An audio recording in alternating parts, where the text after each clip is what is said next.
Hey everybody, Mark from the Geek Church. This month I'm going to be doing an interesting episode on my show where I'm going to focus on all the Oscar winners for Best Animated Film.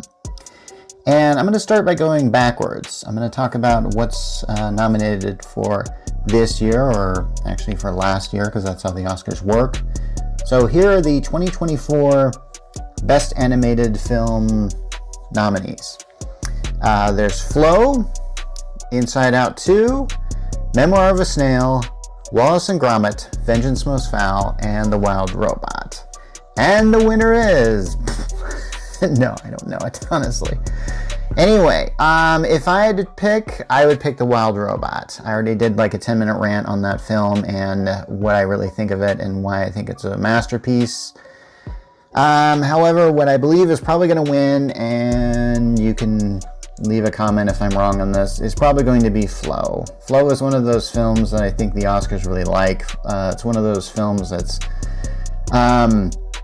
very, I wouldn't say it's pretentious, because I actually believe its message is very relevant, and I think it's a very decent film, and it's really stretching the boundaries of what animation can do, and best of all, the film has not one single line of dialogue.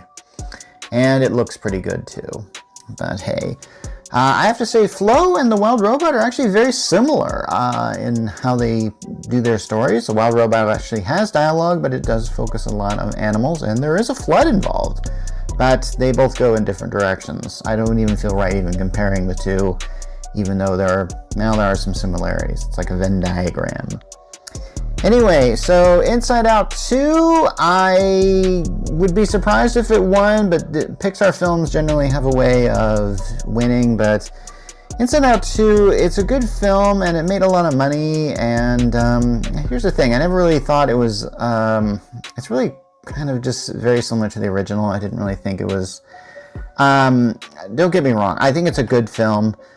But I have to admit, in order to be a sequel to the original, it has to be a super great film. And I have to admit, it was decent. It did give us Dream Factory, which I've also talked about before. Okay, as for Wallace and Gromit, Vengeance Most Foul, I watched the film. It has some funny moments, as do most Aardman films. But on the whole, I have to say there's nothing really classic about this film. There's nothing in this film that stands out and goes like, yeah, this is a masterpiece. I feel like it's Wallace and Gromit is practically a series, but it's one with very few episodes, to tell the truth. I mean, they had those short films back in was it really the 80s? Wow. I mean, this has been going for a while, and we've really got very little Wallace and Gromit. But yeah, so anyway. And then there's Memoir of a Snail, which I haven't seen. If you want to at me at the comments on this, go ahead. Yes, I did pick a winner without seeing all the nominees. I'll give you that. There's going to be a lot of films I'm going to talk about this month that I haven't seen because I just can't seem to find access to them.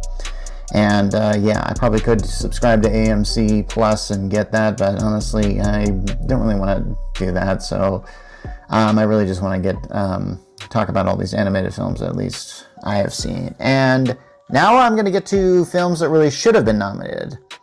Why is not Transformers 1 on this list? Transformers 1 is a very good film, and it does push the boundaries of animation. And I guess it's attached to a franchise, but it does try to attempt some sort of reboot or something. It is a very well done film. I really think it deserved at least a nomination. Jeez. Well, I can understand Moana 2 not being nominated. Same with Kung Fu Panda 4 and Despicable Me 4. Apparently, I haven't heard really anything much about Moana 2. I never really wanted Moana 2 to be made, honestly. Moana is really a great film, and I can't see how they could follow up with it. And then there's Lord of the Rings, War of the Rohirrim. They made this. I haven't seen it. It's on in Max now. I'll probably watch it this weekend, but yeah, I barely heard anything about it when it was out. And then, of course, there's the Garfield movie, which, yeah, you're not getting a nomination. And let's go into, oh yeah, and then there's a film I did a 10-minute rant on, Piece by Piece. I guess you could even nominate this as a documentary. Why it got passed up? It is a different film. I would recommend it if you like documentaries, and if you like animation, and if you like Lego, and if you like Pharrell Williams. Well, there's a lot to like there. Anyway, let's move on to the next year.